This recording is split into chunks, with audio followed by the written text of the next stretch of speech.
Ryan Manchee here with Basis Technologies. I am sitting down with the great Erin Levzow at Museum of Ice Cream. Thank you so much for joining us today. Of course. Yeah, Thank you. so you're newish to this role. I feel like everybody loves ice cream. I think a lot of people like museums. I like museums. So you put those together. That sounds fantastic. But for people that aren't familiar with the brand, tell us, what is the Museum of Ice Cream? Absolutely. So we're part of Figure 8, the parent company, and Museum of Ice Cream is one of our portfolio companies that we'll have. Museum of Ice Cream has 5 locations currently, New York, Chicago, Austin, Singapore, and Shanghai, with more coming. And we're very excited because it's not your traditional museum, right? It is really a place to come and play like a child.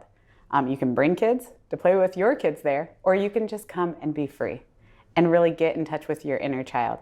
And our whole mission is to unite and inspire through imagination and connection. We want people to connect. There are a lot of things that pop up that are about taking photos, and do we love that people take photos with us? Absolutely. But it's really about putting your phone down and looking at each other and playing together, right? Whether you're swinging on a swing together or going down a slide, or every one of our museums ends with a giant sprinkle pool and jumping into a pile of sprinkles. And then on top of it, you eat unlimited ice cream. And so in most of our locations, there's about 14 installations, 12 to 14, and at least 5 to 7 of them have a different sweet treat in there in each room. And so you get to try things you might have never tried before. Or you might get some of your all-time favorites, like chocolate chip cookie dough or cookies and cream. And I mean, there's nothing like getting in touch with your kid-like behavior as well as eating ice cream. You can't not have fun. I love that. That's amazing. What a great just experience. And I love the idea of finding those alternatives to just be more present and more fun and more play, that maybe technology doesn't have to play a central role in all of our lives, especially for an experience like that. But we're in marketing, right? So technology does play a big role. Yes. So how have you utilized technology to help build the brand, to drive traffic, drive folks to these great, wonderful experiences? Yeah, so I'm relatively new in my role, which I'm very excited about. And so this year is a year of foundational footwork, right? Getting the right processes and systems in place. So as of yesterday, we launched SMS marketing. We did not have a text club before or the inside scoop. And now you can be part of it. And we actually launched it here at this event. Oh, very cool. That's one of them. We have a lot of other things to put in place. The great thing is all of our tickets are sold above store. So we're able to track all the way through on who's buying those tickets, right? Versus a little bit different than like restaurants where you're looking at foot traffic and they don't necessarily make all their purchases above store. This is similar to like hospitality and hotels. That's amazing. Yeah. I love that. So you said you're new, but there are challenges, right, that I'm sure you're facing. Probably uncovered some new ones, which with challenges, there's always great opportunity. Is there anything, the SMS launch, that sounds fantastic and definitely a big, arrow in your arsenal there of what you're building. What are some of the other challenges maybe that the organization has faced even before you that you're looking to work through, or any other things that you've been able to solve already?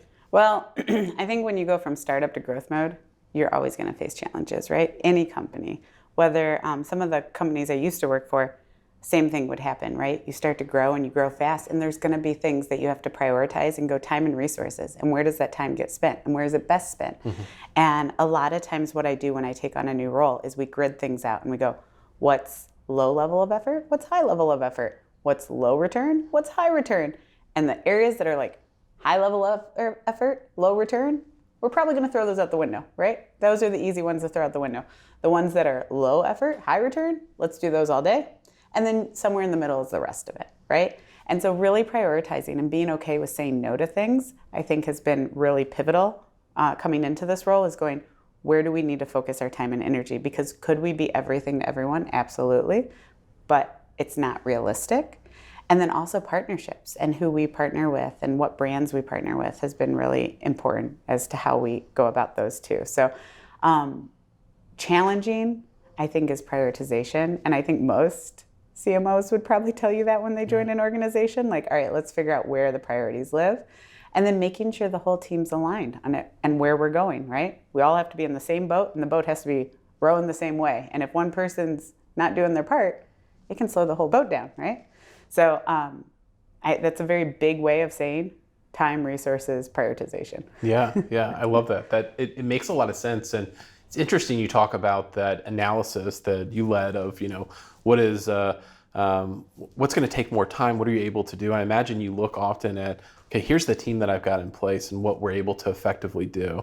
As you look at staffing up, as you look at training certain folks, and also partnering with agencies and technology providers. Yeah. What does that look like? I mean, there's been this big trend of in-housing. I don't know if that necessarily makes sense, but are there specific capabilities? Are you rethinking how you work with agencies and those different types of partners? Yeah, so it's interesting because when you asked that question, it made me immediately think about a friend of mine who went from being always on the vendor side or the agency side, and he went client side.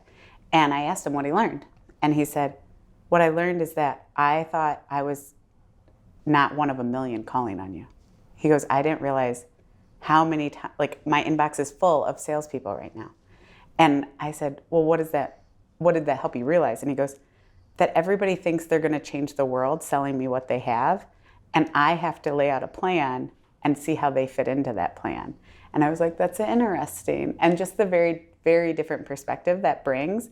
And so for me, when I lay out a plan and how we work with agencies and how we work with partners, it's about what's most cost effective and what's going to drive the needle, right? And as much as like, I like running my own media, I came out of media, right? Like, I think it's fun to like run my own digital ads, but is that the best use of my time every single day? Probably not. So figuring out where my time is best spent, where my team's time is best spent, and then where partners work with us collaboratively.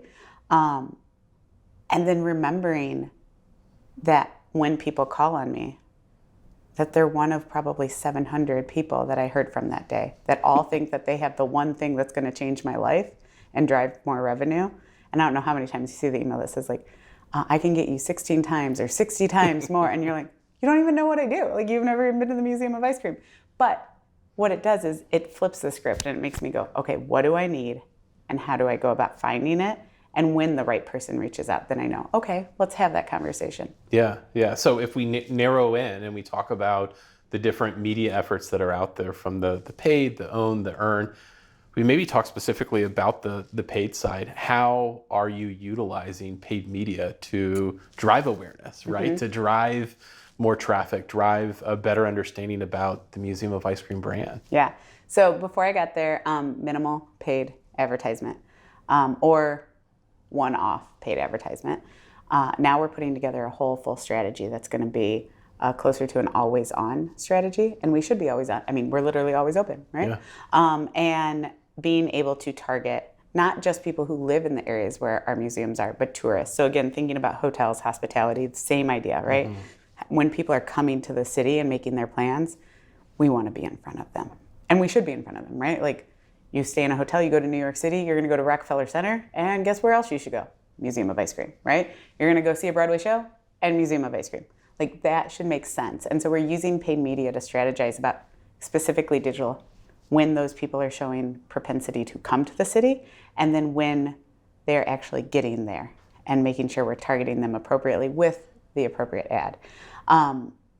We have a high average ticket, so that helps with like CPM and like how our return on ad spend looks, which is very different than in my past life tacos. The average ticket was a little lower, right? So that definitely helps with our digital targeting and being able to really go after the right customers. So that's amazing to think about. I think very helpful for us at Basis. We can have some good conversations with you, but just fascinating to look at. There's a lot of really interesting technological advances, and I think across the marketing and advertising industry. What's making you optimistic? What are you excited about? Is it AI? Is it utilizing that amazing first-party data that you all are collecting and seeing ways to activate? Is there something else? What is that that's really, when you wake up, you're like, I love what I do because this is coming and this is happening? I think because everything's always changing. That's what I love the most, is the always changing. I've always loved that. AI is fascinating to me. We all have been on ChatGPT, and we're all like putting in different prompts and seeing what it'll tell us. And like, we've all seen the minted Ryan Reynolds commercial where he's like, I had ChatGPT write my... Did he really write it? I don't know, but it was funny. It was so adorable. And I mean, don't we all love Ryan Reynolds, right? But with that said, like, Do I know that it's really going to take over? I still think there's going to be people behind it. But I find it fascinating. And I think that it's always evolving and ever changing. I also am realistic that while I am not American Express, right? I'm not some of these brands that have huge budgets to go out and build their own AI personalized engine, right? But what I'm going to do is learn and take the pieces I can and be resourceful about it. And I think there's a lot more people that are in the same boat I am with limited resources than there are brands that can go out and build it custom. So I think the more we can learn and pull it down and go, all right, we can take this piece and kind of like, get our carabiners and like jumper cables and tie it together, we're going to get somewhere. But if I say tomorrow we're going to have everything written by AI and done by AI, I don't think realistically we will. AI won't replace ice cream, right? It won't. It definitely can't replace ice cream. One last question for you. If you had a magic wand, or let's say a magic ice cream scoop, and you could change one thing about the industry, what would you change, Erin?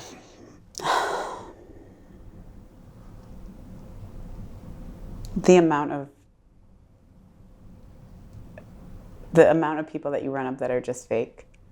I would like more real conversations. I would like more people to say, I don't know. I don't know the answer.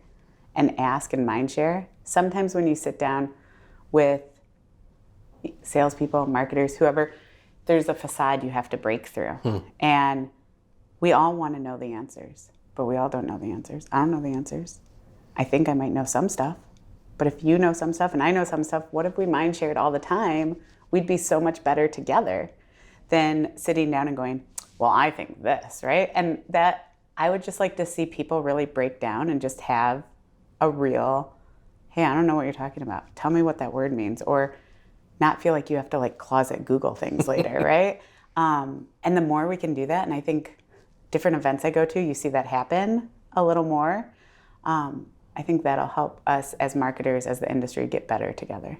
I love that. Very real, very honest. Very real, yeah. I love that. So thank you, Erin. I really appreciate you sitting down with me today and sharing your wonderful insights. Always a pleasure to see you. So thank you.